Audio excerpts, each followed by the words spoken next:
What's going on, everybody? Just coming to you to show you some deadlifts from Monday and to kind of talk a little bit about peaking for a meet. I was talking with Robbie on Sunday about benching and talking with Sean Monday about peaking. He's going to do a mini peak before he goes on vacation, and just kind of talking to him about some of the ways that I like to set up how I peak for meets. And I've tried a bunch of different ways. These last couple times I've tried Jesse's way of doing it. These next couple times I'm going to go back to the way that I prefer to do it and just see how it differs and how it works out. But for me, to peak for a meet, it's pretty simple. You build up a lot of fatigue through volume throughout the training cycle, and then as the training cycle progresses closer to the meet, you start to drop the volume and increase the intensity.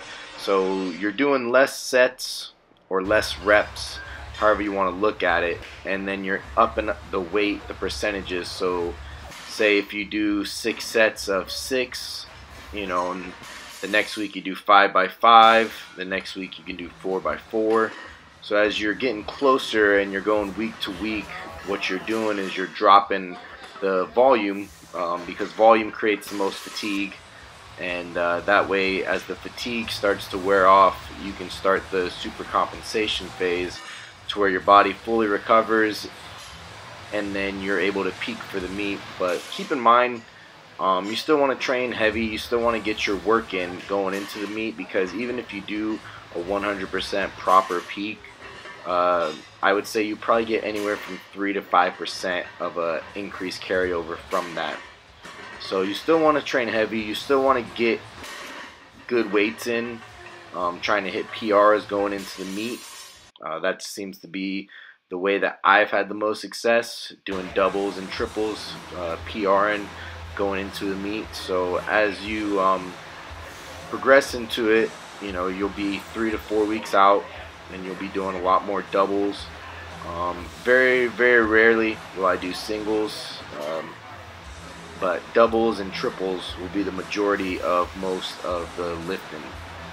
Now, as far as accessories go, you want to drop those too. So let's just say you did 2 sets of 2 on bench press. You worked up to a heavy double, and then you did 1 back down set at a double. Say you wanted to do close grip bench the next time, or the next exercise, you would do the same thing. You would work up to a heavy double and then 1 back down set. And that's kind of it. You minimize the accessory work, you minimize the volume, you minimize the fatigue, you up the intensity, you start lifting heavier weights, and then your body super compensates, and you should be ready to go, feeling fully recovered going into the meet. A lot of times you hear people, they'll talk about feeling beat up going into a meet. By the time the meet comes, you should feel refreshed, and you should feel ready to go, and that'll let you know that you've done the peak properly. So if you guys have any questions about peaking, just shoot me an email, tmnutrition85@gmail.com. And until next time, guys, take care.